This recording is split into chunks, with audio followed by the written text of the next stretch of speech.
Come on. Come on. Hey. Yeah. I don't need you slobbering up my seat, all right? I debated making this video. I didn't know if I wanted to. I didn't know if I wanted to share this kind of personal thing in my life, but my pup passed away a couple days ago. He loved the videos. He loved watching the YouTube videos, and he loved the farm here. He was my next door neighbor for the last like 10 years. So I think he would want me to share this. He was a very instrumental part in my love for farming. Both of my grandfathers were.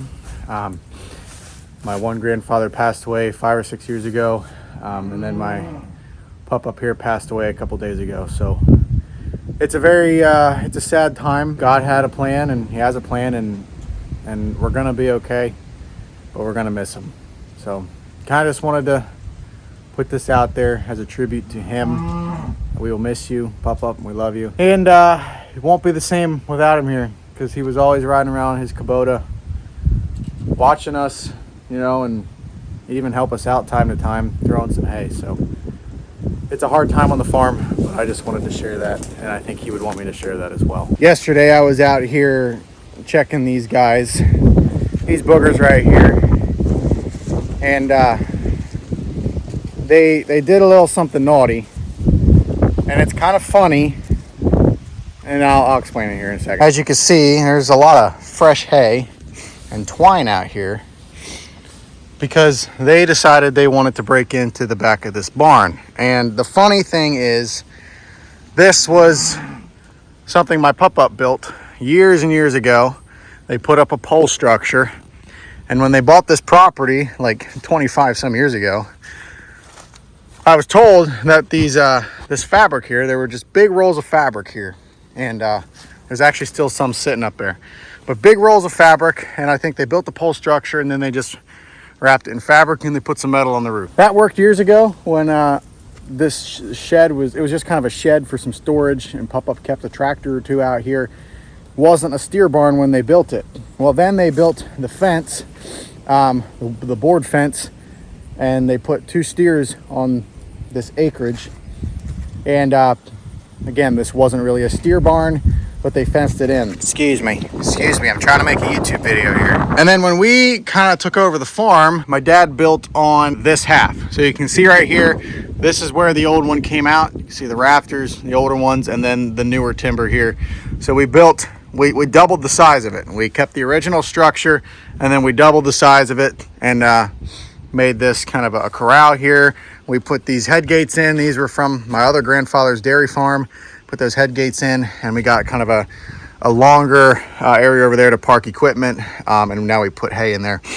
So we made this into a steer barn. Well, now, since it's an operating steer barn, the fabric walls are not standing up to the test of time with 1,000-pound animals standing next to them. And it's a project we're going to repair here this winter, but it's been an ongoing issue. As you can see, last winter I had an issue with them breaking into this side because there's hay over here, and I ended up trying to restaple all the fabric, put some new fabric up, put some makeshift purlins in, and even tinned a couple spots with just some stuff that I managed to find. Real Joel Salatin stuff right here. Of course, these guys, they just have to follow me around. They're like, oh, you gonna let me in and eat the hay? Come on. They're big boys. They're sweet boys, though. They just get a little naughty from time to time. Anyway, we've got a bunch of tin up there behind me. We re-tinned one of our barns, and so we have a bunch of leftover stuff that we are going to put some tin on here. It's not all matching colors, but we're gonna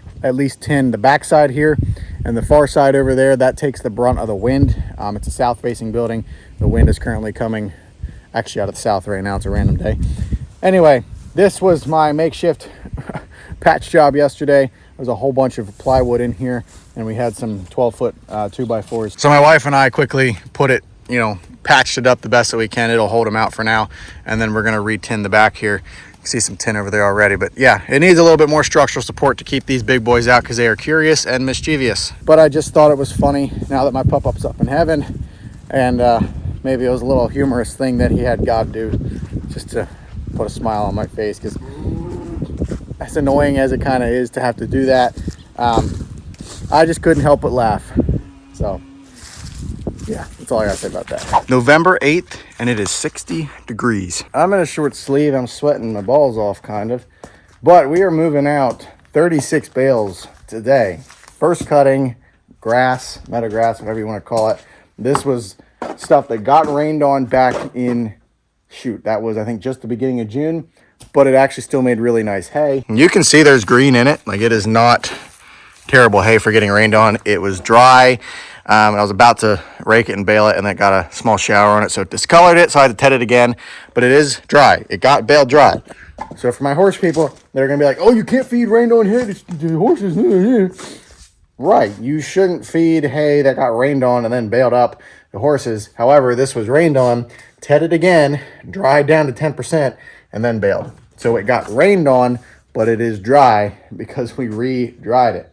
So the only thing that happened was it discolored it, and you will lose some nutrients when it gets rained on, because, you know, when it dries and it gets rained on, it kind of just washes that stuff out. I'm not a scientist. I'm not a forage expert. I don't know exactly how it happens, but you lose color and you lose some nutrients. However, it still smells good. There's still green in it, and it still has some feed value. It's still good for horses. You can feed it to horses. So a local guy lives not far away. He got 12 bales so far. We're making multiple trips here. I got 12 more staged out here, so when he gets here, we can just load them up quick, and then when he takes them back, we will get the last 12 out here.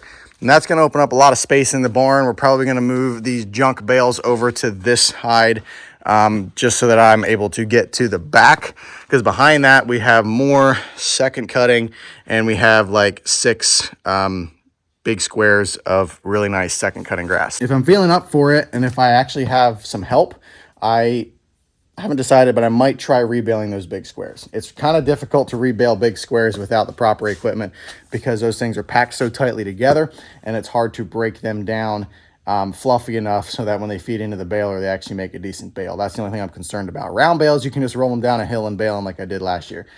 But with big squares, I'm going to need probably another guy just to kind of help break those bales down.